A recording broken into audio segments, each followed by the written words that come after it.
বিনোদ ডাক্তারের পরামর্শে একদিন পৌষের হিমশীতল প্রভাতে ব্যোমকেশ, সত্যবতী আর আমি ডালটনগঞ্জে উপস্থিত হলাম।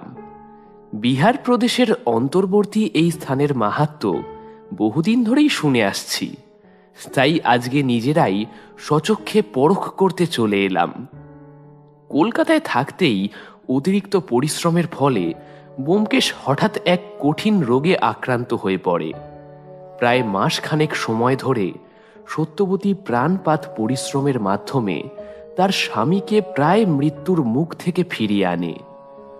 মৃত্যু নামক করাল ঘাতকের হাতছানি আটকানো সম্ভব হলেও ব্যোমকেশের শরীর অত্যাধিক মাত্রায় দুর্বল হয়ে পড়ে। তাই ডাক্তারের পরামর্শে উত্তম জল হাওয়ার সন্ধানে আমাদের ডালটনগঞ্জে আগমন ঘটে। অবশ্য এখানে আসার সুফল কিছুদিনের মধ্যেই পেতে শুরু করি।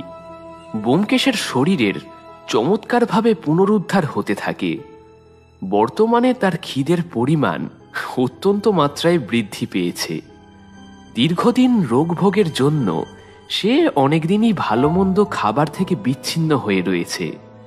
তাই প্রায় সময় তার অন্যায় আবদারে সত্যবতী রীতিমতো তিতিবিরক্ত হয়ে রয়েছে।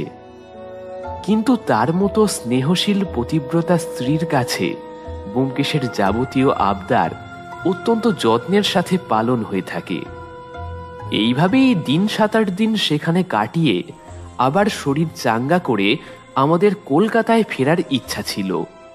কিন্তু বিধি বাম, একদিন আমাদের এই ভাড়া করা ঘরে বিছানায় আধশোয়া অবস্থায় দুদিন আগের অমৃতবাজার পত্রিকার শব্দছক সমাধানে ব্যোমকেশ ব্যস্ত ছিল, আর আমি সামনের এক চেয়ারে বসে শরদিন্দুবাবুর একখানি উপন্যাস পড়ছিলাম। আচমকা ব্যোমকেশ বলে বসল, বৃত্তাসুরের আগের জন্মের নাম কি ছিল? 4 অক্ষর। আমার তখন লেজে গোবরে অবস্থা হয়ে গেছে। পুরাণ নিয়ে পড়াশোনা অনেককাল আগে করেছি বটে, কিন্তু ইদানিং আর করা হয়নি। তাই থতমত মুখে বললাম, কে বলো তো, বৃত্তাসুর? অজিত, পুরাণ একসময় তোমার অন্যতম প্রিয় বিষয় ছিল বলে শুনেছিলাম। পড়াশোনাটা একেবারেই ছেড়ে দিয়েছ হে।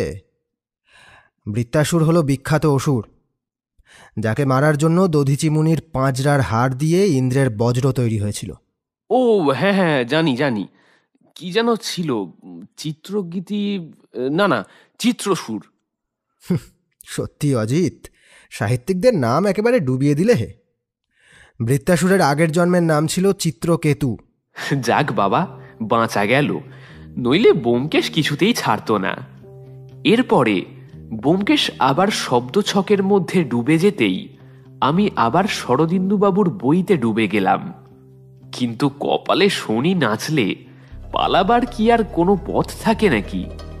মিনিট খানেকের মধ্যেই ব্যোমকেশ পুনরায় প্রশ্ন করল, এবার জুতোর একটা প্রতিশব্দ বলো দেখি, 3 অক্ষরের। আমি প্রমাদ গুনলাম। সত্যবতীর কঠিন নির্দেশে ব্যোমকেশ ঘরের মধ্যে আটকে রয়েছে, তাই সময় কাটানোর জন্যে এখন শব্দ জব্দের খেলায় একেবারে মেতে রয়েছে। সেই কারণেই প্রশ্নে প্রশ্নে আমাকে বারবার পাগল করে দেবে।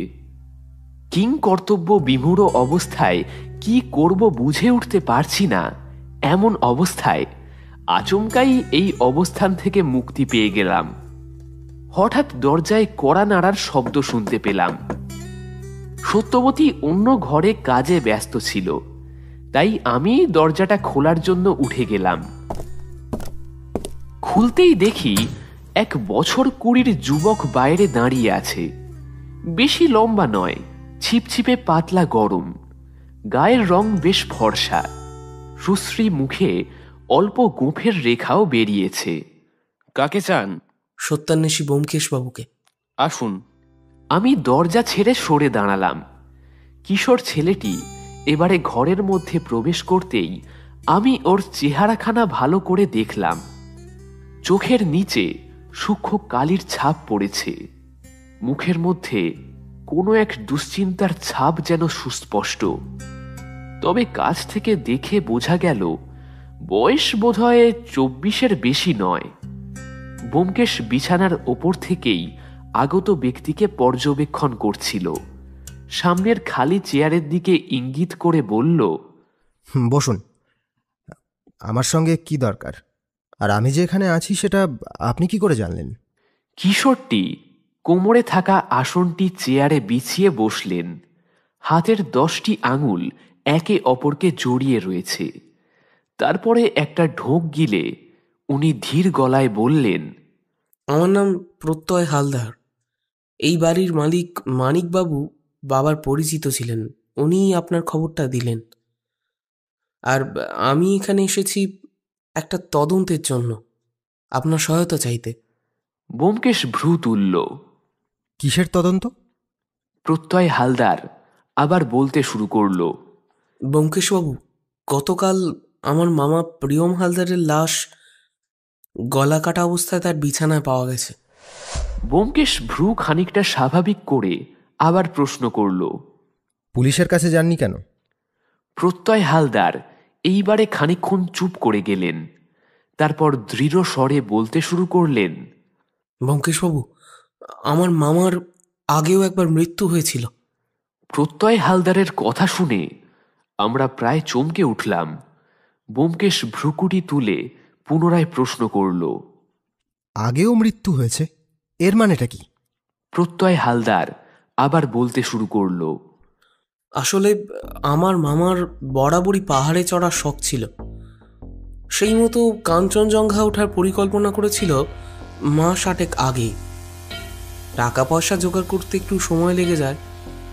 অন্যবার বন্ধুরা মিলেই পাহাড়ে চড়তে যায়, কিন্তু এবারে মামিও সাথে যাওয়ার বায়না করতে থাকে। অনেকবার বোঝানোর চেষ্টা করেও কোনো ফল হয়নি। শেষমেশ মামিকে নিতেই হয়। ওরা যাওয়ার হপ্তাখানেক পরে আমার কাছে একটা টেলিগ্রাম আসে। সেটি পড়ে আমি জানতে পারি যে মামা সেখানে এক দুর্ঘটনার শিকার হয়েছে। তাকে নাকি খুঁজে পাওয়া যাচ্ছে না। প্রায় 7 দিন পরে মামার মৃতদেহ উদ্ধার হয়, কিন্তু মৃতদেহের অবস্থা এতটাই খারাপ ছিল যে ডালটনগঞ্জ অব্দি আনা সম্ভব হয়নি। সেই জন্য সেইখানেই দেহকার্য সম্পন্ন করা হয়। মামি এতটাই ভেঙে পড়েছিল যে আমার পক্ষে কিছু করা সম্ভব ছিল না, তাই মামিকে বাপের বাড়ি পাঠিয়ে দিয়েছিলাম। এই আকস্মিক ঘটনায় দাদু হৃদরোগে আক্রান্ত হয়ে মারা যান 1 দিনের মধ্যেই। খানিক থেমে প্রত্যয় হালদার আবার শুরু করে, ঘটনাটা ঘটে গত পরশু। আমি তখন দোকানে বসে হিসেবের খাতা মেলাচ্ছিলাম। এমন সময় বাড়ির ভৃত্য হারাধন্দা এসে উপস্থিত হয়। সচরাচর উনি কখনোই দোকানে আসেন না, তাই ওনাকে ওই সময় দোকানে দেখে খানিক চমকে উঠেছিলাম।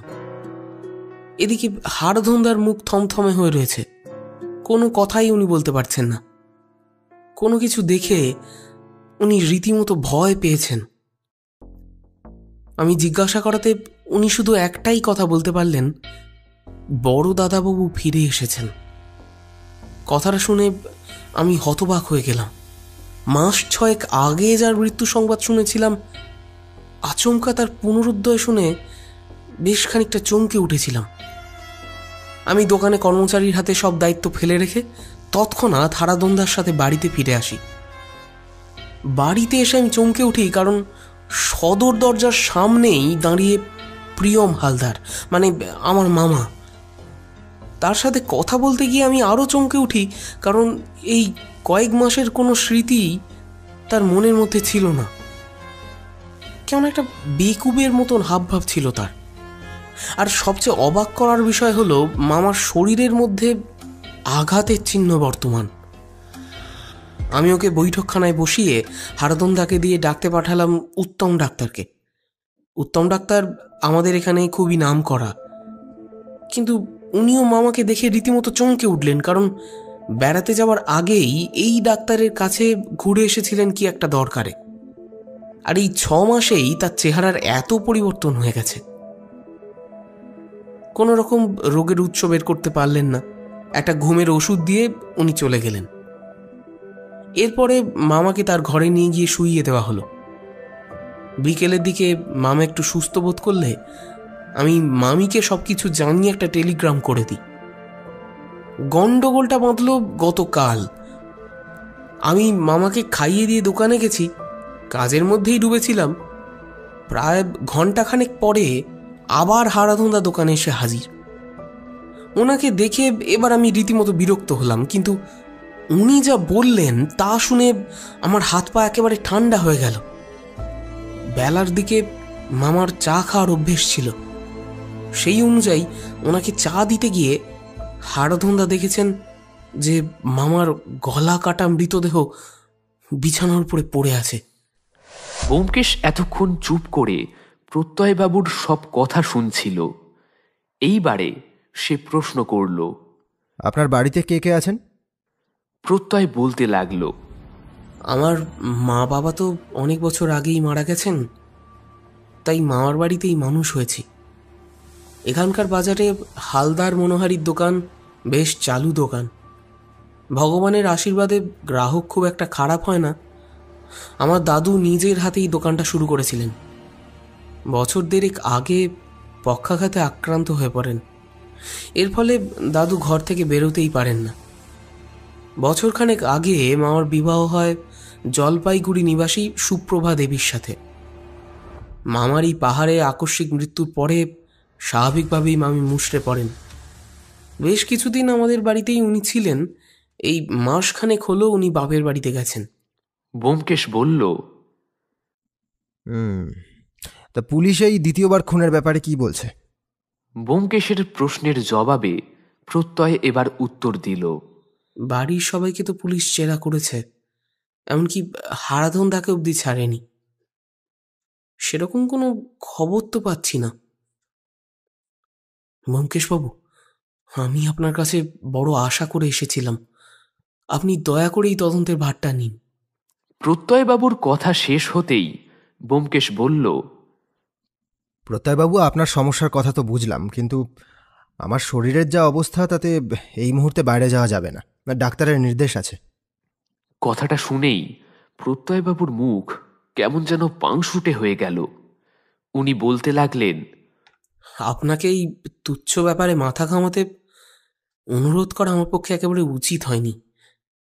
আসলে কি জানেন ব্যোমকেশবাবু, এর একটা নিষ্পত্তি না হলে হয়তো আমার মামার এইরকম রহস্যজনকভাবে মৃত্যুর পরেও ফিরে আসা, আবার তার একদিনের মধ্যেই আবার হত্যাকারীর হাতে তার মৃত্যু, একে মামার প্রাণ বাঁচাতে পারিনি।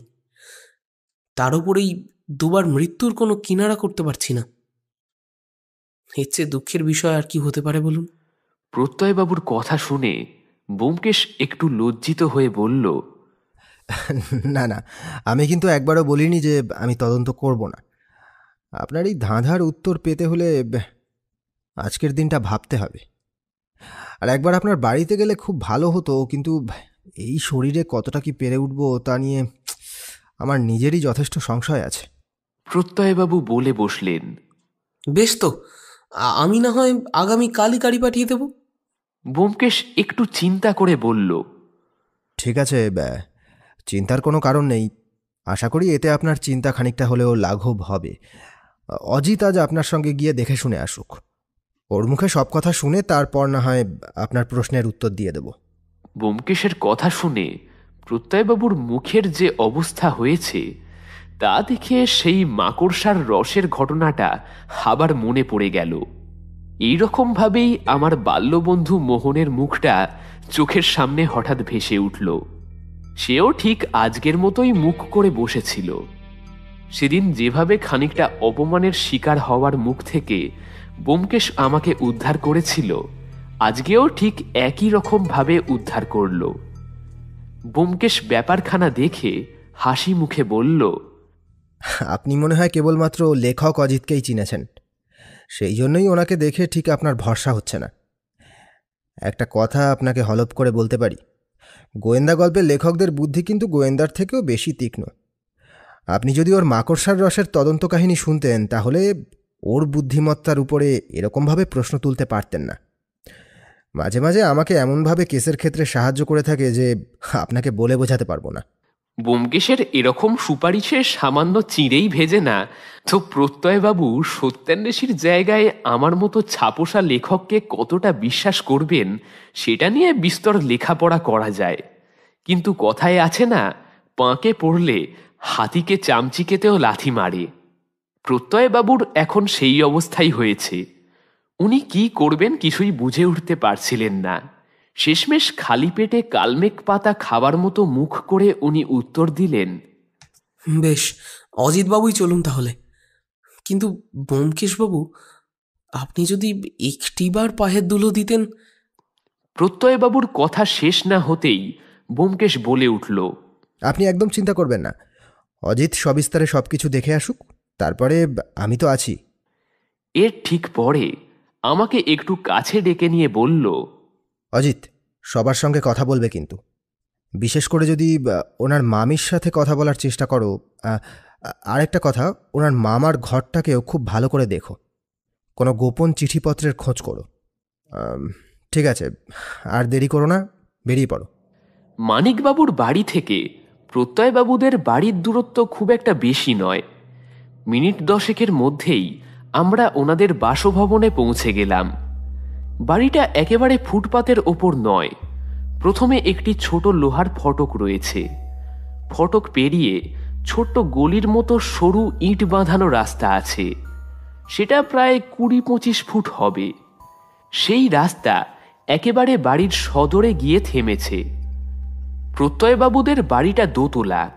অবশ্য সামনে থেকে দেখলে খুব একটা বড় বলে মনে হয় না। সদর দরজার দুই পাশে দুটি পেল্লাই সাইজের জানলা, আর জানালার মাথার ওপর দোতলায় দুটি গোলাকৃতি ব্যালকনি আছে। বাড়িতে প্রবেশ করেই বেশ বড়সড় একটি সাজানো হলঘর রয়েছে। হলঘরের ঠিক মাঝামাঝিতে একটু নিচু গোল টেবিল, সেটাকে ঘিরে কয়েকটা চেয়ার এবং সোফা রাখা আছে।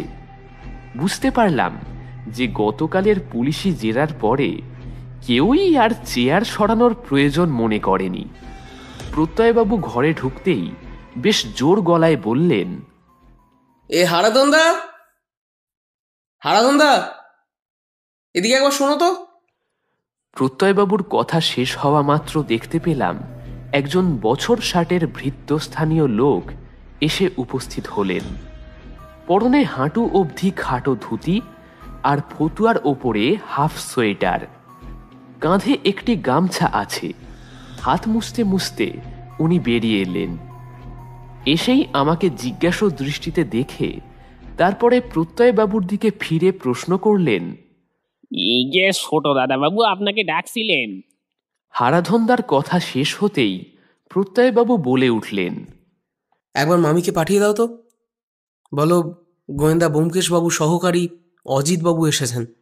প্রত্যয়বাবুর কথা শেষ হওয়ার আগেই আমি বলে বসলাম, প্রত্যয়বাবু, আপনি বোধহয় জানেন না, ব্যোমকেশ গোয়েন্দা কথাটা একদম পছন্দ করে না। ও নিজেকে সত্যান্বেষী ভাবতেই বেশি পছন্দ করে। আশা করি কথাটা মনে রাখবেন। আমার কথা শেষ হতেই প্রত্যয়বাবু নিজের ভুল বুঝতে পেরে বললেন, মাফ করবেন অজিতবাবু, আমি বিষয়টা জানতাম, কিন্তু মামার এই রহস্যজনক মৃত্যুতে আমি খুব দুশ্চিন্তার মধ্যে রয়েছি, তাই মুখ ফসকে বলে ফেলেছি। আপনি কিছু মনে করবেন না। আসলে কি বলুন তো। প্রত্যয়বাবু কথা শেষ করার আগেই একজন মধ্য 30-এর মহিলা এসে উপস্থিত হলেন। পরনে সাদা রঙের ফ্যাকাশে শাড়ি। উনি প্রচণ্ড মাত্রায় কান্নাকাটি করায় তার চোখগুলি একেবারে বসে গেছে। মাথার চুলটা খোঁপা থেকে খুলে এসে অবিন্যস্তভাবে ঘাড়ের ওপর পড়েছিল। উনি আমাকে দেখতে পেয়েই আঁচলটা টেনে নিজের মাথায় দিয়ে নিলেন। তারপর জিজ্ঞাসু মুখে আমাকে বেশ ভালো করে জরিপ করতে লাগলেন। এরপরে প্রত্যয়বাবুকে প্রশ্ন করলেন, প্রত্যয়, তুমি আমাকে ডেকেছিলে? হারাধনদা বললেন। মামি, মামার এই আকস্মিক মৃত্যুটাকে আমি কিছুতেই মেনে নিতে পারছি না। তাই প্রখ্যাত সত্যান্বেষী ব্যোমকেশ বক্সির সাথে আমি কথা বলেছি। এই মুহূর্তে ওনার শরীর বিশেষ ভালো না থাকায় উনি ওনার সহকারী এবং স্বনামধন্য লেখক অজিতবাবুকে পাঠিয়েছেন। উনি আপনাকে কিছু প্রশ্ন করতে চান। আশা করি আপনার কোনো আপত্তি নেই। প্রত্যয়বাবুর কথা শেষ না হতেই সুপ্রভা দেবীর কপালে ভ্রুকুটি দেখা গেল। আরেকবার আমাকে জরিপ করে উনি গম্ভীর কণ্ঠে বললেন, সত্যান্বেষী মানে তো গোয়েন্দা। পুলিশ তো তদন্ত করছেই, আবার গোয়েন্দার কি দরকার? একটু থেমে সুপ্রভা দেবী আবার বলতে শুরু করলেন, আচ্ছা বলুন, কি জানতে চান? আমি তো পুলিশকে সবকিছুই জানিয়েছি, নতুন করে কিছু তো বলার নেই। এবারে আমি মুখ খুললাম। দেখুন, আমি আপনাকে কয়েকটা প্রশ্ন করতে চাই। বলুন, কি জানতে চান? আপনাদের বিবাহ তো দেখাশোনা করেই হয়েছিল। হ্যাঁ।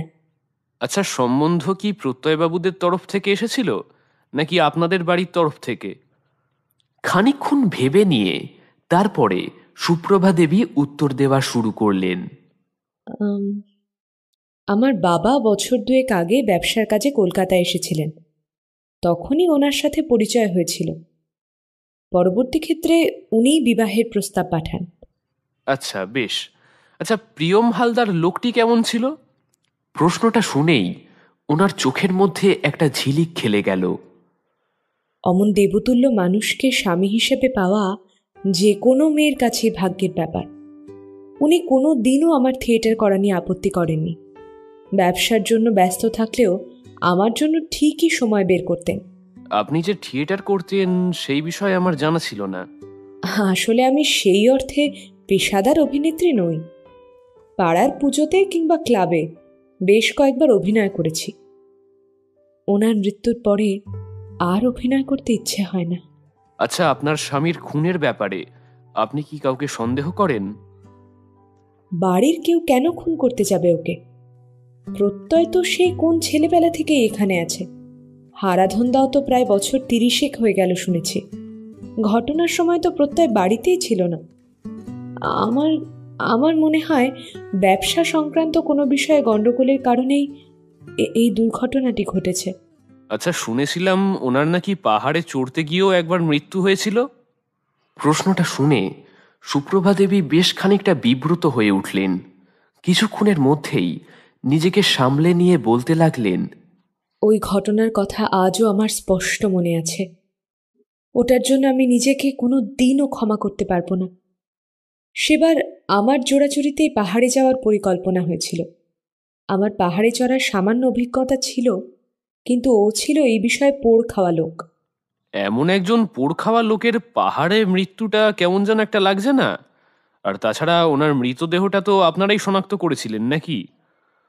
আমার প্রশ্ন শুনে সুপ্রভা দেবী যে বিব্রত বোধ করছেন সেটা আর বলার অবকাশ রাখে না। বেশ খানিকক্ষণ চুপ থেকে তারপর নিজেকে সামলে নিয়ে সুপ্রভা দেবী বলতে শুরু করলেন, দেখুন, যেদিন পাহাড়ে ওঠার পরিকল্পনা করা হয় সেদিন বারংবার বাকি পর্বতারোহীরা বারণ করেছিল। সেদিন আবহাওয়ার অবস্থাও খুব একটা ভালো ছিল না। গত 7 দিন ধরেই বৃষ্টি হচ্ছে। আপনি তো জানেনই, সমতলের বৃষ্টি আর পাহাড়ে বৃষ্টির মধ্যে আকাশ পাতাল তফাৎ।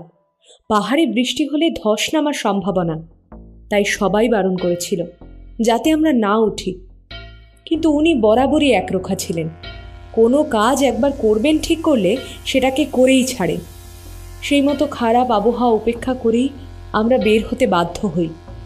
আমাদের সাথে থাকা শেরপা শেষমেশ নিমরাজি হয়েই চলতে শুরু করে। আমরা দুধকোশী নদীর পাশে গ্রামটাকে পেরোনোর পরে একটা দড়ির সেতু পাই। আমাদের সেই সেতু বেয়ে এগিয়ে যেতে হবে, তারপরে নদী পেরোতে হবে। আমাদের মধ্যে সব থেকে সতর্ক ছিলেন উনি। বারংবার আমাকে সতর্ক করে দিয়ে বলছিলেন খুব সাবধানে এগোতে, নইলে যে কোনো সময় পা ফসকে পড়ে যেতে পারি। আমার যাতে কোনো অসুবিধা না হয় তাই উনি ঠিক আমার পেছনেই ছিলেন। একসময় আমরা ঘন্টার পর ঘন্টা হেঁটে চলেছি। চড়াই ভেঙে ক্রমশ এগিয়ে যাচ্ছিলাম গন্তব্যের দিকে। সেই সময় আমি আর হাঁটতে পারছিলাম না। উনি আমাকে ওনার জলের বোতল এগিয়ে দিয়ে বললেন বিশ্রাম নিতে। আমার তখন শ্বাসের পরে শ্বাস পড়ছে, মনে হচ্ছে যেন প্রাণটাই বেরিয়ে যাবে। এমন বিপদসংকুল পরিস্থিতি হবে জানলে কিছুতেই ওনাকে জোরাজুরি করতাম না। এই সব কথাই ভাবছি, তখন কি করে জানি উনি আমার মনের কথা বুঝতে পেরেছিলেন।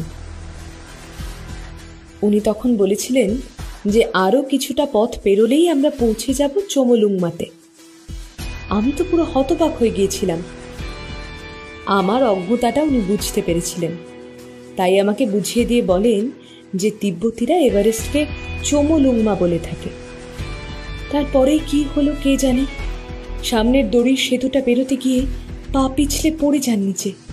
আমি চিৎকার করছিলাম, বাহ্য জ্ঞান আমার তখন শূন্য হয়ে গিয়েছিল। কি করব কিচ্ছু বুঝে উঠতে পারছিলাম না। শেরপা সেই সময় অনুসন্ধানকারীদের সাথে কিভাবে জানি যোগাযোগ করে। আবহাওয়া খারাপ হওয়ার জন্য কিছুতেই ওর শরীরটাকে খুঁজে পাওয়া যাচ্ছিল না। শেষমেশ বেশ কয়েকটি উদ্ধারকারী দলের সহযোগিতায় ওনার দেহটি উদ্ধার হয়। এত দিন ধরে খোলা আকাশের নিচে থাকার জন্য অত্যন্ত ঠান্ডায় ওনার শরীরটা জমে গিয়েছিল। শুধুমাত্র মুখটা দেখে ঠিকমতো শনাক্ত করা সম্ভব হয়নি। আমি ওনাকে চিনতে পেরেছিলাম ওনার গলায় থাকা লকেটটা আর বুকের ওপরে থাকা জরুর দেখে। আপনি বাপের বাড়িতে চলে গেলেন কেন? আমার প্রশ্ন শুনে সুপ্রভা দেবী একটা দীর্ঘশ্বাস ছেড়ে আবার বলতে লাগলেন, পাহাড় থেকে ফিরে এসে বৈধব্যের জীবন বেছে নিতে বাধ্য হই। আমার জীবন থেকে এই কয়েক মাসে একে একে চলে গেছে সব সকালহাট। বাড়িতে থাকলে মনে হতো এই বুঝি এসে আমাকে ডাকবেন। একা থাকতে থাকতে মনে হতো এত বড় বাড়িটা যেন আমাকে গিলে খাচ্ছে। তাই সিদ্ধান্ত নিয়েছিলাম বাপের বাড়িতে চলে যাওয়ার। বেশ, আপনাকে আমার শেষ প্রশ্ন। প্রত্যয়বাবু যখন আপনাকে প্রিয়মবাবুর এই আবার ফিরে আসার কথাটা বলেন, তখন আপনার কি মনে হয়? আমি জীবনের রং আবার খুঁজে পাই, কিন্তু বাবার আকস্মিকভাবে শরীরটা খারাপ হয়ে পড়ে, তাই ওখান থেকে বেরোতে একটু দেরি হয়ে যায়। ওখানকার সবকিছু গুছিয়ে যখন ডালটনগঞ্জে ফিরলাম, তখন সব শেষ হয়ে গেছে। গতকালকে ওনার মতো একজন ভালো মানুষকে হত্যা করেছে। পুলিশ এসে জিজ্ঞাসাবাদ করে। ওনারা সন্দেহ করছেন যে ব্যবসা সংক্রান্ত কোনো ব্যাপার নিয়ে মতানৈক্যের জন্যই ওনার মৃত্যু হয়েছে। খুনির সন্ধানে পুলিশ চিরুনি তল্লাশি করছে। বেশ, সুপ্রভা দেবী, আপনি এবারে আসতে পারেন। নমস্কার। এবারে আমাকে নমস্কার জানিয়ে সুপ্রভা দেবী উঠে পড়লেন। উনি বেরিয়েই যাচ্ছিলেন, আচমকা থেমে গিয়ে দাঁড়িয়ে পড়লেন। তারপরে জিজ্ঞেস করলেন, অজিতবাবু, আপনি কি চায়ে চিনি খান? হ্যাঁ, তবে 1 চামচের বেশি দেবেন না। আচ্ছা। এই বলে সুপ্রভা দেবী সেখান থেকে প্রস্থান নিলেন। এবারে আমি প্রত্যয়বাবুকে বললাম, একবার আপনার দাদুর সাথে কথা বলতে চাই, যদি অবশ্য আপনাদের আপত্তি না থাকে। আমার প্রশ্নের উত্তরে প্রত্যয়বাবু বললেন, দেখুন অজিতবাবু, দাদুর সাথে আপনি মামার বিষয় নিয়ে কথা বলবেন সেখানে আমার কোনো আপত্তি নেই, তবে উনি পক্ষাঘাতে আক্রান্ত হয়ে শয্যাশায়ী হয়ে পড়েছেন। সেই জন্য তার শরীর অত্যন্ত দুর্বল হয়ে পড়েছে। আপনি আসুন আমার সাথে, আমি একবার দাদুর সাথে কথা বলি। এই বলে প্রত্যয়বাবু চেয়ার ছেড়ে উঠে পড়লেন। আমিও তার সাথেই উঠে পড়লাম। তারপরে ওনার পিছু পিছু চলতে লাগলাম। এবারে আমরা 2টো ঘর পেরিয়ে 3 নম্বর ঘরের সামনে এসে উপস্থিত হলাম। প্রত্যয়বাবু পর্দা সরিয়ে ভিতরে প্রবেশ করলেন। তারপরে আমাকে হাতের ইশারায় বাইরে দাঁড়াতে বললেন। একটু পরেই ওনার কণ্ঠস্বর শুনতে পেলাম, দাদু, দাদু। এবারে ঘরের ভিতর থেকে একটা ভাঙাচোরা গলা শোনা গেল। কে কে ডাকে? দাদু, আমি প্রত্যয়।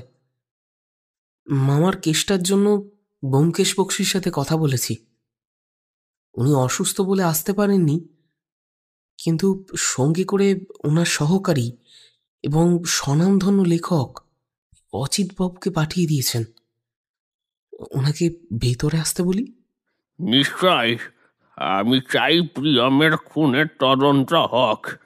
ওই পুলিশগুলোর ওপরে আমার বিন্দু মাত্র ভরসা নেই। ওরা দিনকে রাত করতে পারে। অজিতবাবুকে ভেতরে নিয়ে আয় তো। প্রত্যয়বাবুর দাদুর কথা শেষ হতেই পর্দা সরিয়ে প্রত্যয়বাবু বেরিয়ে এলেন। তারপরে আমাকে ভিতরে নিয়ে গেলেন। আমি ভিতরে ঢুকতেই প্রথমেই ঘরের ঠিক মাঝখানে একটি প্রকাণ্ড পালঙ্ক চোখে পড়ল।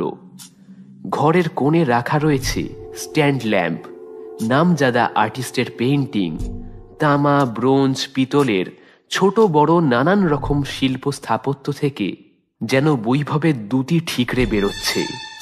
সেই পালঙ্কের মধ্যে বালিশে মাথা দিয়ে এক ব্যক্তি শুয়ে রয়েছে। গায়ের ওপরে একখানি কম্বল চাপা দেয়া রয়েছে। উনি আমার দিকে ফ্যাল ফ্যাল করে চেয়ে রয়েছেন। মনে হচ্ছে যেন সন্তান শোকে কাতর এক পিতা আর্তভাবে অনুরোধ করছেন। ওনার বয়স বোধ করি ৬০-৬২ বেশি নয়, কিন্তু মাথার সমস্ত চুল পেকে গিয়ে এক অদ্ভুত ধরনের শ্রীহীন পাংশুটে রঙের হয়ে রয়েছে। কম্বলের ওপরে থাকা ওনার একখানা হাত দেখে এটা বেশ ভালো মতোই বুঝলাম যে হাড়ের ওপরে মাংসের পরিমাণ বেশ অনেকটাই কম। দীর্ঘ রোগভোগের ফলে তার গালের হাড় স্পষ্ট বোঝা যাচ্ছে। সেখানে মাংসের প্রায় লেশমাত্র নেই। চোখ দুটো মাছের চোখের মতো যেন ভাবলেশহীনভাবে রয়েছে। ঠোঁট দুখানা যেন কালো হয়ে গিয়েছে। উনি আমাকে সেই ভাঙা গলায় বলতে শুরু করলেন, নমস্কার অজিত বাবু, আমি প্রণয় হালদার, প্রত্যয়ের দাদু। আমি ওনাকে প্রতি নমস্কার জানিয়ে বললাম, নমস্কার, আপনার শরীর এখন কেমন আছে? ওই কোনো রকমে বেঁচে আছি। অজিত বাবু, আপনার কাছে আমার একটাই অনুরোধ, যে করেই হোক প্রিয়মের হত্যার রহস্যটাকে সমাধান করতেই হবে। আমি আপনাকে কিছু প্রশ্ন করতে চাই। নিশ্চয় নিশ্চয়, করুন না। আপনার ছেলে মানে প্রিয়মের চরিত্র কেমন ছিল? প্রিয়ম খুব হাসি খুশি থাকতে ভালোবাসত।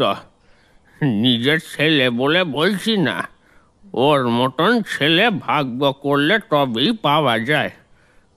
কোনো নেশা ভাঙ করতো না, বন্ধু বান্ধবের সংখ্যাও কম ছিল। কেবলমাত্র একটি নেশা ছিল ওর। কি নেশা ছিল ওনার? পাহাড়ে চড়ার। সেই কোন ছেলেবেলা থেকেই এই সবে প্রশিক্ষণ নিত। কত জায়গায় গিয়েছিল, আবার ফিরে এসে সবার আগে আমাকেই ডেকে বলতো যে ও এই পাহাড়ে উঠেছে, ওই পাহাড়ে উঠেছে। আর আর কেউ রইল না আমাকে ওই কথাগুলো বলার জন্য। ভগবান, আমাকে তুলে নাও। কথা বলতে বলতে কান্নায় ভেঙে পড়লেন ভদ্রলোক। কোনো রকমে ওনাকে সামলানোর চেষ্টা করতে লাগলো প্রত্যয়বাবু। বেশ খানিকক্ষণ পরে একটু ধাতস্থ হলেন প্রণয়বাবু। বলুন, আর কি জানতে চান? প্রিয়মবাবুর কি কোনো শত্রু ছিল? মারপিট তো দূরের কথা, প্রিয়ম কোনোদিন কারোর সাথে ঝগড়া অবধি করেনি। ওর চিরটা কাল এই সব থেকে দূরেই থেকেছে। ওর কোনো শত্রুর থাকতেই পারে না। কিন্তু প্রণয়বাবু, একটা কথা ভুলে গেলে চলবে না যে ৬ মাস পরে যখন প্রিয়মবাবু বাড়িতে আসেন তখন ওনার শরীরে নানা রকম ক্ষতের চিহ্ন ছিল। আমি তো শয্যাশায়ী, তাই বিছানা থেকে উঠতে পারি নে। খোকা যখন বাড়িতে ফেরে তখন হারাধন এসে আমায় জানায়। কিছুক্ষণ পরে প্রত্যয় ওকে আমার কাছে নিয়ে এলে আমি চমকে উঠি। আপনি কি দেখে চমকে ওঠেন? এই কয়েক মাসে কি চেহারাটাই না হয়েছে খোকার। চোখের তলায় কালি পড়ে গেছে, কবজির কাছে কালশিটে পড়ে গেছে, এক মুখ দাড়ি, চুল নেমে এসেছে কাঁধ অবধি। বহুদিন যাবৎ চুল কাটেনি, পরিষ্কার বোঝা যাচ্ছে। আমার খোকা সবসময় পরিপাটি থাকতে ভালোবাসত। সেখানে ওর এমন অবস্থা দেখে আমি একেবারে ভেঙে পড়ি। আচ্ছা, প্রিয়মবাবুর মধ্যে কি কোনো রকম পরিবর্তন লক্ষ্য করেছিলেন? আমার সবচেয়ে অবাক লেগেছিল ওর ব্যবহার দেখে। কিরকম? ও আমাকে প্রথমে চিনতেই পারেনি, তারপর ওর ছেলেবেলার কথা আস্তে আস্তে বলতে তখন ওর সব কথা মনে পড়ে, তবে বেশি কিছু বলতে পারেনি। বারবার খালি একটা কথাই বলছিল। কি কথা? প্রতিউপ। প্রতিউপ? হ্যাঁ, ও বারবার বলছিল প্রতিউপ। আমি কিছুই বুঝতে পারছিলাম না। বৌমাকে জিজ্ঞেস করলে সেও কোনো উত্তর দিতে পারেনি। এই ধাঁধার উত্তর আমার কাছে অজানাই থেকে গেল। তার আগেই খোকাকে কেউ খুন করল। কথাটা শেষ করেই প্রণয়বাবু ফুঁপিয়ে ফুঁপিয়ে কাঁদতে শুরু করলেন। ওনার থেকে আমার যা জানার ছিল তা সবই প্রায় জানা হয়ে গেছে, তাই ওঠার জন্য বললাম, প্রণয়বাবু ভেঙে পড়বেন না, শক্ত হন। যেই আপনার খোকা ওরফে প্রিয়মবাবুকে হত্যা করেছে তাদের শাস্তি পাওয়াতে ব্যোমকেশ আমাদেরকে সম্পূর্ণভাবে সাহায্য করবে। এখন আমি উঠলাম, আপনি বিশ্রাম নিন। প্রণয়বাবুর ঘর থেকে বেরিয়ে আমরা বৈঠকখানায় এসে উপস্থিত হলাম। তারপরে প্রত্যয়বাবুকে বললাম, আচ্ছা, একবারটি হারাধনের সাথে কথা বলা যাবে কি? হ্যাঁ হ্যাঁ, নিশ্চয়ই। হারাধনদা, ও হারাধনদা, একটিবার শুনে যাও তো। প্রত্যয়বাবুর কথা শেষ হওয়ার সাথে সাথেই হারাধন চা নিয়ে হাজির হলো। সে আমাদের দিকে চায়ের পেয়ালা বাড়িয়ে দিল। চায়ে একটা চুমুক দিয়ে আমি তাকে প্রশ্ন করলাম, হারাধনদা, আপনি গতকাল আশ্চর্যজনক কিছু কি দেখেছিলেন? সেরকম তো কিছু দেখিনি, তবে সকালের দিকে একটা ভিখিরি এসেছিল। ছোট দাদাবাবু দোকানে চলে গেলেন, বাবা ঠাকুর তো নিজের ঘরেই শুয়েছিলেন, আর আমি রান্নাঘরে কাজ করছিলাম। দরজায় অনেকক্ষণ ধরেই আওয়াজ হচ্ছিল। কাজের চাপে যেতে পারছিলাম না। কিছুক্ষণ পরে যখন যাই তখন দেখি একটা বুড়ো ভিখিরি মতন লোক বাইরে দাঁড়িয়ে আছে। আমি ওকে ওখানে দাঁড় করিয়ে দরজাটা ভেজিয়ে ভেতরে যাই, ওই কিছু খুচরো পয়সা টয়সা আনার জন্যে। কিন্তু কি আশ্চর্য, এসে দেখি লোকটা ভিক্ষে না নিয়েই চলে গেছে। এবারে প্রত্যয়বাবু মুখ খুললেন। হারাধনদা, তুমি এই কথাটা পুলিশকে জানাওনি কেন? ছোট দাদাবাবু, লোকটা খুব বুড়ো, ঠিক মতো করে দাঁড়াতেই পারে না, তো সে আবার খুন করবে কি করে বলো তো? আগে কি কখনো তাকে দেখেছেন? না, আগে কখনো দেখিনি, তবে দেখলে চিনতে পারবো। কি করে? বিশেষ কোনো চিহ্ন টিহ্ন কিছু দেখেছিলেন কি? আসলে লোকটার বাম চোখের ওপরে না একটা কাটা দাগ আছে, আর লোকটা কথা বলার সময় খালি তোতলাচ্ছিল।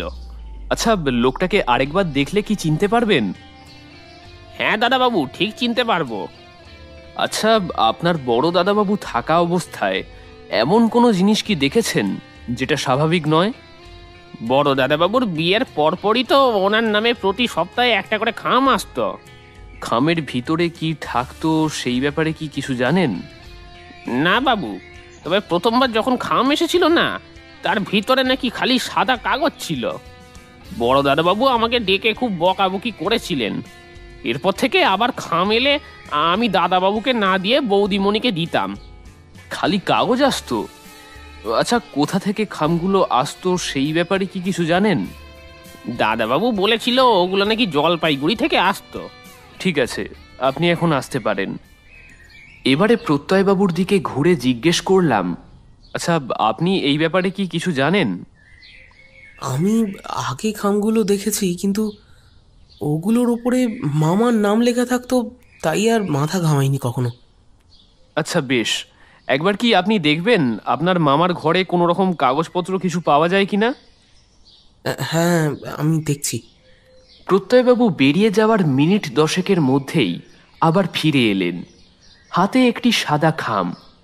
উনি আমার দিকে সেটা বাড়িয়ে দিয়ে বললেন, মামার ঘরে আর কোনো খাম ছিল না, কিন্তু শেষ যে খামটা এসেছিল সেটা মামা কাশিদাসী মহাভারতের মধ্যে রেখেছিলেন।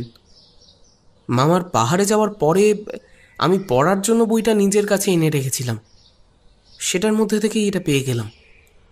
অসংখ্য ধন্যবাদ আপনাকে প্রত্যয়বাবু। আমি সবকিছু ব্যোমকেশকে জানাচ্ছি, ও পরে আপনার সাথে যোগাযোগ করে নেবে। আচ্ছা, নমস্কার। ভাড়া বাড়িতে পৌঁছতে বেশি সময় লাগলো না। দরজায় করাঘাত করতেই দেখি সত্যবতী দরজা খুলে দিল। ঢুকতেই দেখি বিছানার ওপরে ব্যোমকেশ শুয়ে রয়েছে। তবে এবার তার হাতে একখানা মহাভারত খোলা। আমাকে দেখেই সে প্রশ্ন করল, কি খবর অজিত? মুখটা এরকম পাংশুটে করে রেখেছো কেন? আমি ঘরের মধ্যে ঢুকে তার সামনে চেয়ারে বসে পড়লাম। আমি সবিস্তারে ব্যোমকেশকে সবকিছু বললাম। ব্যোমকেশ এতক্ষণ চুপ করে আমার সব কথা শুনছিল। খেয়াল করিনি সত্যবতী কখন ঘরের মধ্যে এসে ঢুকেছে।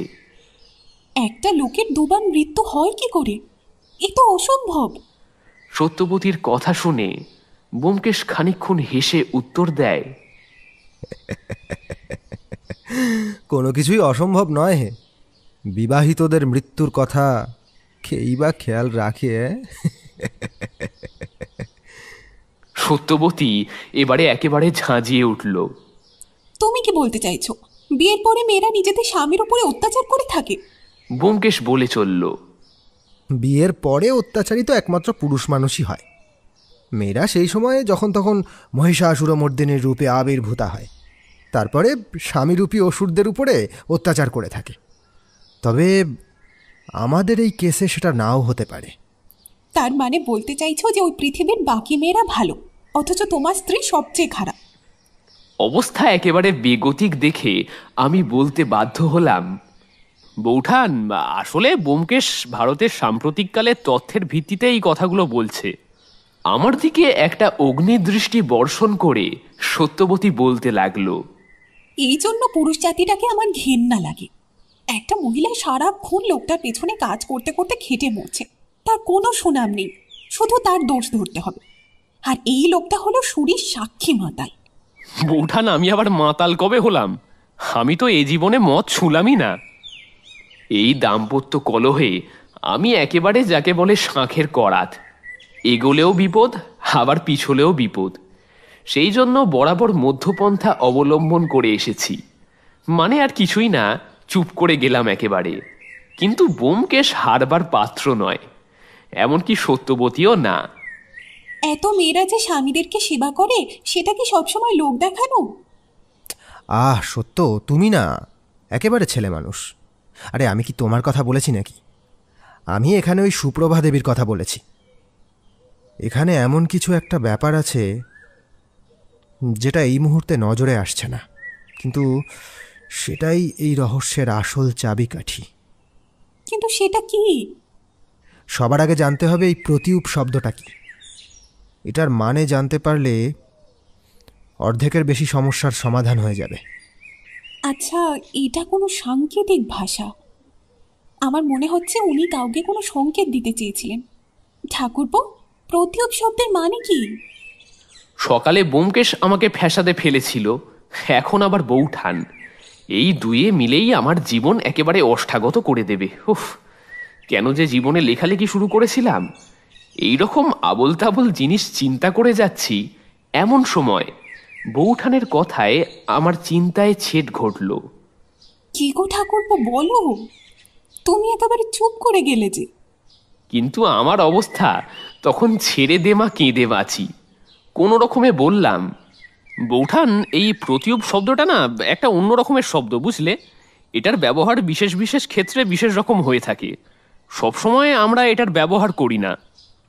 এবারে ব্যোমকেশ কোনো উত্তর না দিয়ে চুপচাপ আমার কথা শুনে যাচ্ছিল। তারপরে একটা মুচকি হাসি দিয়ে সে আমাকে প্রশ্ন করল, অজিত, তোমার কাছে বাংলা অভিধান আছে না? ওই শব্দটা যে আদৌ বাংলায় হতে পারে সেটা আমার মাথায় কিছুতেই আসেনি। আমি সঙ্গে সঙ্গে চেয়ার ছেড়ে উঠে পড়লাম। আমি ঘর থেকে অভিধানটা নিয়ে আসতেই ব্যোমকেশ সেটাকে প্রায় ছিনিয়ে নিল। তারপরে সেটা পড়তে বসে গেল। ব্যোমকেশ আপন মনে এক দৃষ্টিতে অভিধান দেখে চলেছে। সত্যবতী আবার প্রশ্ন করল, কিন্তু এবারের লক্ষ্য সেই আমি। ঠাকুরপো, একটা জিনিস লক্ষ্য করেছ? ওই সুপ্রভা দেবীর স্বামীর মৃত্যুর থেকেও অভিনয় না করতে পারার দুঃখটা একটু বেশি মনে হলো না? আমি বলতে শুরু করলাম, বৌঠান, এই ব্যাপারটা যে আমার মনে হয়নি তা নয়, কিন্তু যার স্বামীর দুবার মৃত্যু হয়েছে তার মানসিক অবস্থা কেমন হবে সেটা ঠিক বুঝতে পারছি না।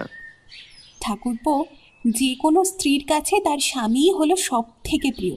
তা সেই স্বামী যতই পাগল ছাগল হোক, ওসব তুমি বুঝবে কি করে? সারা জীবন তো বিয়েই করলে না। তখন অগত্যা আমি বিয়ে না করার কারণটা আরেকবার বোঝাতে শুরু করলাম।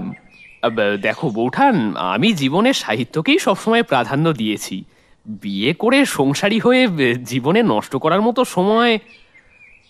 এই বলেই চুপ করে গেলাম, কারণ ততক্ষণে সত্যবতী একেবারে অগ্নিশর্মা মূর্তি ধারণ করেছে। সে কিছু বলতেই যাবে এমন সময় ব্যোমকেশ বলে উঠল, সত্য, একটু কফি খাওয়াবে? অনেক দিন খাইনি। ব্যোমকেশের একটি আবদার সত্যবতীকে একেবারে মোমের মতো গলিয়ে দিল।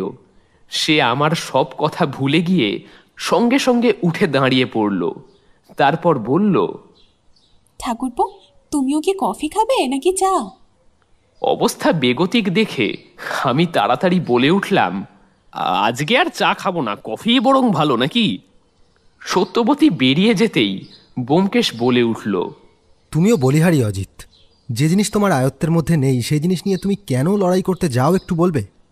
আমি আমতা আমতা করে কিছু বলতেই যাচ্ছিলাম, এমন সময় ব্যোমকেশ হাত দেখিয়ে আমাকে চুপ করিয়ে দিল। তারপরে আবার অভিধানের মধ্যে ডুবে গেল। আমি আর কি করব? কাহাতক আর বেকারের মতো বসে থাকা যায়? এদিকে বাইরে থেকে এসেছি অনেকক্ষণ হয়ে গেছে, তবু পরনের পাঞ্জাবিটা এখনো ছাড়া হয়নি। এদিকে ভাগ্যিস সত্যবতী সেটা লক্ষ্য করেনি, তাই সোজা চলে গেলাম নিজের ঘরে পাঞ্জাবিটা বদলাতে। কলঘরে ঢুকে মুখটুক ধুয়ে ফিরে আসতেই দেখি সত্যবতী একটা ট্রে নিয়ে ঢুকছে। ট্রের মধ্যে 3 কাপ কফি আর একটা প্লেটের মধ্যে চানাচুর রাখা আছে। কফির গন্ধে গোটা ঘরটা একেবারে ম ম করতে শুরু করেছে। ব্যোমকেশের দিকে কাপটা এগিয়ে দিয়ে সত্যবতী অপর একটি কাপ আমার দিকে বাড়িয়ে দিল। আমি কাপটা হাতে নিতেই সে নিজের কাপটি নিয়ে বিছানায় ব্যোমকেশের পাশে বসে পড়ল। তারপরে বেশ কিছুক্ষণ চুপ করে থেকে সত্যবতী বলল, আচ্ছা ঠাকুরপো, এই প্রতিউপ শব্দটা কি বিদেশি কোনো ভাষা? সত্যবতীর কথা শেষ না হতেই ব্যোমকেশ ওর কথা শুনে হো হো করে হেসে উঠল। মিনিট খানেক ওইভাবে হাসার পরে ব্যোমকেশ বলতে শুরু করলো, সত্য, তুমি হাসালে। প্রতিউপ শব্দটা কোনো বিদেশি শব্দ নয়, নির্ভেজাল বাঙালি শব্দ। কিন্তু প্রশ্ন হচ্ছে, প্রিয়মবাবু কেন প্রতিউপ শব্দটি বললেন? কি বলছো গো? প্রতিউপ কোনো বিদেশি শব্দ নয়? আমি তো এই নিয়ে কত কিছুই না ভেবে ফেললাম। বেশি ভেবে লাভ নেই, কারণ আসল রহস্য লুকিয়ে আছে ওই খাম আর সাদা কাগজের মধ্যে। কথাটা শুনে আমি রীতিমতো চমকে উঠলাম। কিন্তু ব্যোমকেশ, সাদা কাগজ দেখে তুমি কি করে কেস সলভ করবে? আমি তো কিছুতেই বুঝে উঠতে পারছি না। ধীরে বৎস, রজনী এখনও দেরি আছে। আগে একবার একটু থানায় যেতে হবে। চলো অজিত, একবার ডাল্টনগঞ্জটা ঘুরে আসি। সত্য, আমরা ঘণ্টাখানেকের মধ্যেই ফিরব। এই বলেই আমরা থানার উদ্দেশ্যে বেরিয়ে পড়লাম। কিসের জন্য যাচ্ছি সেসব ব্যোমকেশ আমাকে কিছুই জানায়নি, সুতরাং মুখে কুলুপ এঁটে ওর সাথে চলতে লাগলাম। মোড়ের মাথায় এসে জানতে পারলাম যে থানাটা এখান থেকে মিনিট 30-এর হাঁটা পথ। এইদিকে ব্যোমকেশ এখনো সুস্থ হয়নি, তাই দূরে দাঁড়ানো একখানি টাঙ্গাকে আমি হাতের ইশারায় ডেকে নিলাম। তারপর সেটাই চেপে আমরা থানায় পৌঁছে গেলাম। ব্যোমকেশকে দেখেই টেবিলের সামনে বসা ইন্সপেক্টর তার গমগমে গলায় বললেন, আরে ব্যোমকেশ যে, তুমি ডাল্টনগঞ্জে কবে এলে? ব্যোমকেশ এগিয়ে গিয়ে তার সাথে হাত মেলালো, কিন্তু তার প্রশ্নের উত্তর দিল না। আমার সঙ্গে বরং পরিচয় করিয়ে দিল। জানতে পারলাম ইনি হলেন শ্রীনাথ মুখার্জি। কলেজে ব্যোমকেশের সহপাঠী ছিলেন, এখন ডাল্টনগঞ্জে পোস্টিংয়ে আছেন। ব্যোমকেশের সাথে প্রায় বছর 10 পরে নাকি দেখা হলো।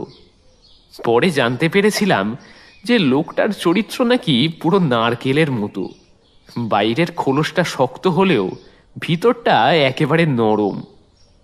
এবারে ব্যোমকেশ প্রশ্ন করল, এসেছিলাম একটু প্রিয়ম হালদারের খুনের ব্যাপারে। বুঝতে পেরেছি। এইরকম কেস জীবনেও শুনিনি। লোকটা নাকি 2বার খুন হয়েছে, ভাবা যায়? একবার কি পোস্টমর্টেম রিপোর্টটা দেখা যেতে পারে? আজ বিকালে পাবো। টেবিলের ওপরে সামান্য ঝুঁকে শ্রীনাথ মুখার্জি মোটা মোটা ভুরু নাচিয়ে বলল, ব্যাপারটা কি বলতো? লোকটা কি তোমার চেনা জানা নাকি? একেবারে অপরিচিত, আর বলি কি করে। ব্যোমকেশ অল্প হাসল। ভদ্রলোকের ভাগ্নে প্রত্যয় হালদার আমার কাছে এসেছিল এই খুনের তদন্তের ব্যাপারে। তাই নাকি? হ্যাঁ, উনি বললেন যে মাস 6 আগে পাহাড়ে চড়তে গিয়ে খাদে পড়ে যান। প্রায় দিন 7 পরে তার মৃতদেহ উদ্ধার হয়। এই ঘটনার পরে গত পরশু বিধ্বস্ত অবস্থায় প্রিয়মবাবুকে দেখা যায় ডাল্টনগঞ্জে। তার হাতে দড়ি দিয়ে বাঁধার চিহ্ন ছিল। মাঝখানের সময়টার কোনো কথাই নাকি তার মনে ছিল না। গতকাল তার গলা কাটা লাশ উদ্ধার করা হয়। জানো তো ব্যোমকেশ, আমি গতকাল ওনাদের বাড়ি গিয়ে সব কিছু ভালো করে সার্চ করি, জেরাও করেছিলাম, কাউকে বাদ দিইনি। সেখান থেকে অদ্ভুত একখানা খামের সন্ধান পাই, যার মধ্যে কেবল সাদা কাগজ ছিল। সাদা কাগজ? হ্যাঁ, সাদা কাগজ। আমি অনেকভাবে চেষ্টা করেছি, কিন্তু কোনোভাবেই পাঠোদ্ধার করতে পারিনি। মনে তো হয় না ওর ভিতরে কোনো রকম কিছু সংকেত আছে বলে। এরকমভাবে খুন করলো অথচ কেউ জানতেও পারলো না, ব্যাপারটা কেমন একটা লাগছে না? ঠিকই বলেছ, কিন্তু সেই সময় ওই বাড়িতে একজন পক্ষাঘাতে পীড়িত শয্যাশায়ী বৃদ্ধ এবং অপরজন স্মৃতি ভুলে যাওয়া প্রিয়ম হালদার ছিলেন। হারাদন এখানে অনেক বছর ধরে কাজ করছে, সুতরাং তার কি মোটিভ থাকতে পারে? আমরা জেরা করেছি অনেক। আমাদের সামনে আচ্ছা আচ্ছা লোক মুখ খুলে দেয়, এই তো কোন ছাড়। আর কেউ কি উপস্থিত ছিল? না হলে খুনটা করলো কে? আশেপাশে অনেক খোঁজাখুঁজি করেও সেরকম কিছু পাইনি। তুমি কিছু জানো বলে মনে হচ্ছে, বলতে পারো? তাহলে কিন্তু পুলিশের বিশেষ উপকার হবে। প্রত্যয়বাবুর কাছ থেকে সব কিছু জেনে অজিত একবার ওদের বাড়িতে গিয়েছিল। সেখানেই জানতে পেরেছে যে একজন ভিখিরি গোছের লোক এসেছিল, যার বাম চোখের উপর কাটা দাগ আছে এবং কথা বলতে গেলে তোতলায়। লোকটাকে হারাধন দেখেছে, চিনতে পারার কথা। কি? এ তো খুব বড় একটা ক্লু। টেবিলের ওপরে থাকা বেল বাজিয়ে শ্রীনাথ চিৎকার করে উঠল, রাম সিং, রাম সিং! মুহূর্তের মধ্যে প্রায় দৈত্যাকার চেহারার এক কনস্টেবল গোছের লোক আমাদের সামনে এসে উপস্থিত হল। লোকটার সামনে এক প্রকাণ্ড ভুঁড়ি। তার চেহারার বর্ণনা করলে একমাত্র মহিষাসুরের সাথেই তুলনা চলে। ওরকম জুলফি অবধি পেল্লাই মার্কা গোঁফ কোনো মানুষের যে থাকতে পারে সে সম্বন্ধে আমার কোনো ধারণাই ছিল না। চোখে পুরু কাঁচের চশমাও রয়েছে। টেবিলের সামনে এসে সেলাম ঠুকে দাঁড়ালো রাম সিং। ওকে দেখেই শ্রীনাথ বলল, রাম সিং, আমার একজনের হদিশ লাগবে। লোকটার বাম চোখের নিচে কাটা দাগ আছে, আর কথা বলার সময় তোতলায়। আমাদের রেকর্ডে দেখো তো এরকম কেউ আছে কিনা। জি স্যার। রাম সিং সেলাম ঠুকে চলে গেল। সে চলে যেতেই শ্রীনাথ বলতে শুরু করল, বুঝলে ব্যোমকেশ, এই রাম সিং লোকটা খুব কাজের। ওই ভিখিরি যদি কেউ থেকে থাকে তাহলে ঠিক তার সন্ধান পেয়ে যাব। অনেক উপকার করলে ব্যোমকেশ। ব্যোমকেশ এবারে মুখে কেজো হাসি হেসে বলল, হ্যাঁ, শুধু সাদা কাগজের রহস্য উদ্ধার হলো না। দেখো ব্যোমকেশ, হাতে এখনো সময় আছে, দেখি একবার চেষ্টা করে। আচ্ছা, লেবু চা খাবে নাকি? রাম সিংয়ের হাতে লেবু চা কিন্তু খুব সুন্দর খেতে, এবার খেয়ে দেখো না। ব্যোমকেশ এইবার যেন চমকে উঠল। কি বললে? লেবু? ওহ, এতক্ষণ মাথায় আসেনি কেন? কি ব্যাপার বলো তো ব্যোমকেশ? তুমি এক কাজ করো, বাজার থেকে গোটা কতক লেবু আনতে পাঠাও, বাকিটা বলছি। বাজারে যাওয়ার দরকার নেই, থানার পাঁচিলের ধারেই একটা লেবু গাছ আছে, সেখানে প্রচুর লেবু হয়। দাঁড়াও, ব্যবস্থা করছি। মিনিট 5 মধ্যেই গোটা চারেক লেবু হাজির হয়ে গেল। এবারে একটা ছুরির সাহায্যে লেবুগুলো কাটতে শুরু করলো ব্যোমকেশ। আমি আর শ্রীনাথ অবাক হয়ে ওর কাণ্ড কারখানা দেখছি। পাঞ্জাবির খুঁট দিয়ে লেবুর রসটা সাদা কাগজের দুই পাশে ভালো করে ব্যোমকেশ লাগাতে লাগলো। তারপরে কোনায় ধরে কাগজটাকে একটু ওপরে তুলে ধরল, কিন্তু না, কিছুই দেখা যাচ্ছে না। তারপরে চেয়ার ছেড়ে উঠে ব্যোমকেশ সোজা জানালার দিকে এগিয়ে গেল, কিন্তু লাভের লাভ কিছুই হলো না। এরপরে শ্রীনাথ কিছু একটা চিন্তা করে পকেট থেকে দেশলাই বের করলো। একটি কাঠি জ্বালিয়ে কাগজের পিছনে ধরতেই যেন ম্যাজিকের মতো কাণ্ড ঘটে গেল। হঠাৎ করেই যেন সাদা কাগজের ওপর কয়েকটা অক্ষর ফুটে উঠতে লাগলো। ব্যোমকেশ বলতে শুরু করলো, কোনো চিন্তা করো না। তারপরে ওটা কি লেখা? পথের কাঁটাকে সরাবার সময় হয়ে গেছে, হালদার বংশ শেষ করে ছাড়ব। ব্যোমকেশ, এসবের মানেটা কি? যা বুঝতে পারছি তাতে কেউ হালদার বংশের উপরে আঘাত হানতে চাইছে। অন্য চিঠিগুলো থাকলে সুবিধা হতো। কিন্তু তল্লাশির সময় সুপ্রভা দেবী বললেন যে সবকটা চিঠি নাকি জ্বালিয়ে দেওয়া হয়েছে। তাহলে এখন উপায় কি? কথাটা শেষ হতেই ব্যোমকেশের চোখের মধ্যে আবার সেই বুদ্ধিদীপ্ত চাহনিটা ফুটে উঠল। তার মানে এই রহস্য সমাধানের জন্য ব্যোমকেশ একটা দিশা খুঁজে পেয়েছে। কিন্তু শ্রীনাথ বাবুর সামনে সেটাকে ও আদৌ ভাঙতে রাজি নয়। তাই ব্যোমকেশ খুব বুদ্ধি করে উত্তর দিল, এই মুহূর্তে হালদার বাড়ির বাইরে একটা পুলিশি পাহারার ব্যবস্থা করলে খুব ভালো হয়। আশা করছি খুব শিগগিরই সেই ভিখারি ধরা পড়বে। আচ্ছা, এখন উঠলাম শ্রীনাথ, অনেক বেলা হয়ে গেল। এই বলে আমরা বেরোতেই যাব, এমন সময় শ্রীনাথ বলে উঠল, কতদূর যাবে? গাড়িতে করে ছেড়ে দেওয়ার ব্যবস্থা করছি। না না, তা আর লাগবে না, অনেকদিন পরে বাইরে বেরোলাম। আচ্ছা, এখন আসি। বাইরে বেরিয়ে পাঞ্জাবির পকেট থেকে সিগারেট ধরাতেই যাব, এমন সময় ব্যোমকেশ বলল, অজিত, সিগারেট না খেলে যে মাছের টোপ ফেলা যাবে না। আমি তো অবাক হয়ে গেলাম। এতক্ষণ ধরে এত কিছুর পরে কিনা ব্যোমকেশ বলছে মাছের টোপ। ওর মাথাটা কি একেবারেই খারাপ হয়ে গেল নাকি? না মানে মাছের টোপ নিয়ে কি হবে? আমার মনের মধ্যে চলা প্রশ্নগুলো ব্যোমকেশ ঠিকই পড়তে পেরেছে। তাই সামান্য হেসে উত্তর দিল, বৎস, চিন্তা করো না, খুব শিগগিরই তোমার প্রশ্নের উত্তর পেয়ে যাবে। এবারে একটু হালদার বাড়িতে যেতে হবে, সেখানে গেলেই সব প্রশ্নের উত্তর পাবো।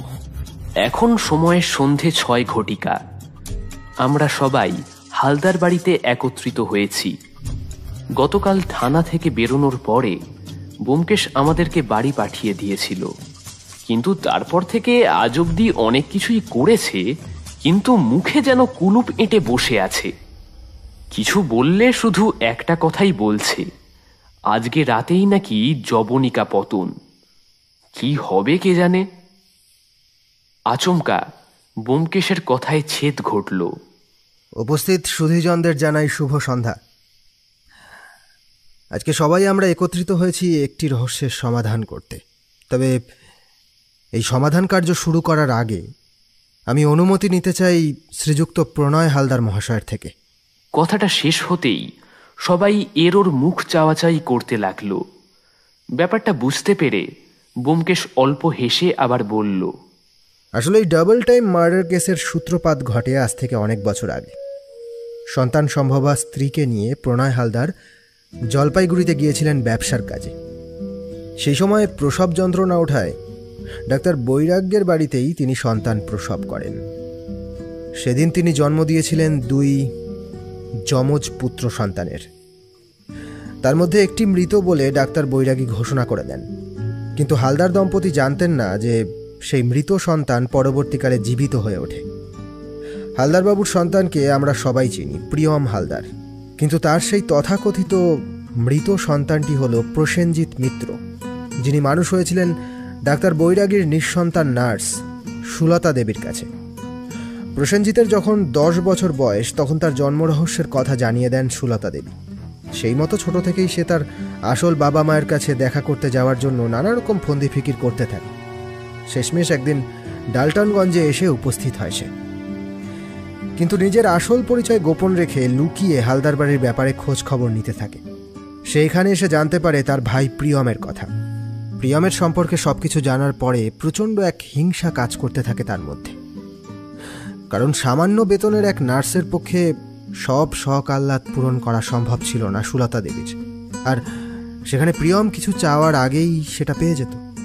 মনের মধ্যে তৈরি হওয়া এই হিংসা থেকেই এক ঘৃণ্য খেলায় মেতে ওঠে প্রসেনজিৎ মিত্র।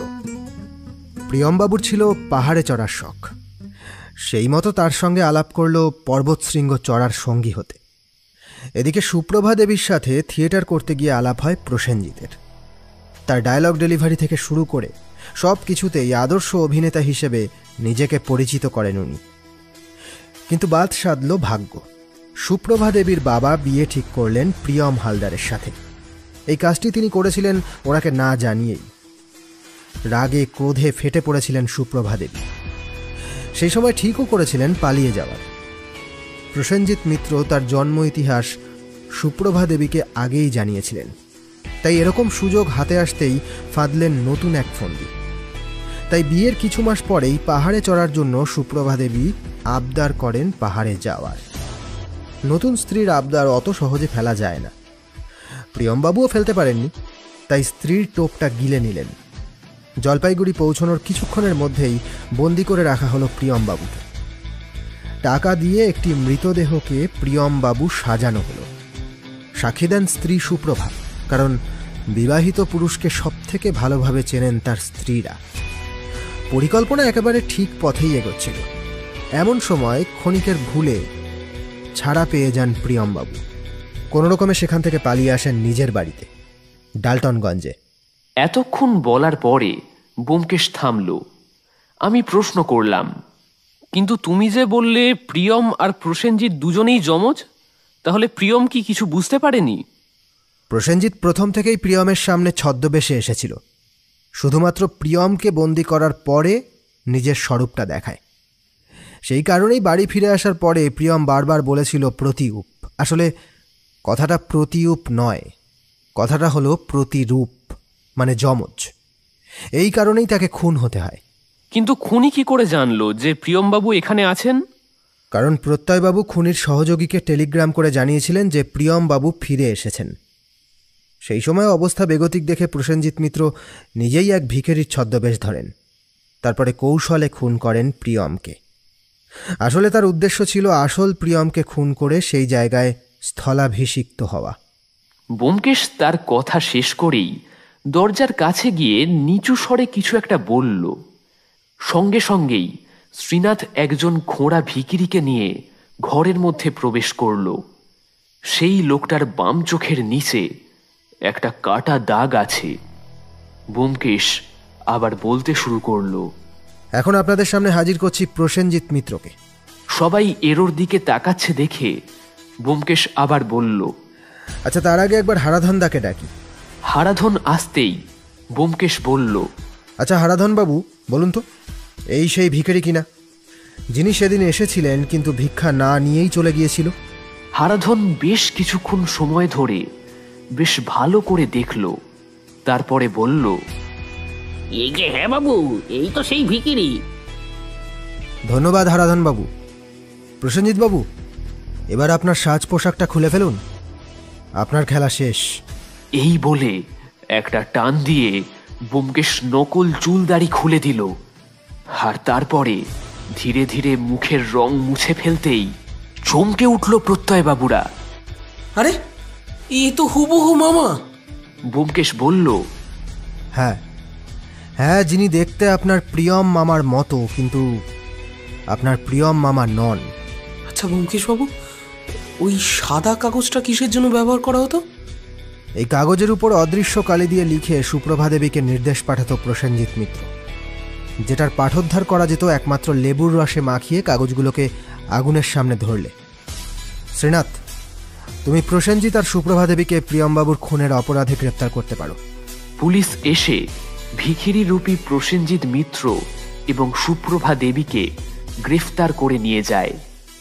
এবারে ব্যোমকেশ আবার বলে, আচ্ছা, নমস্কার, আসলাম। এমন সময় প্রত্যয়বাবুর কথা শুনতে পেলাম। মানে আপনার পারিশ্রমিকটা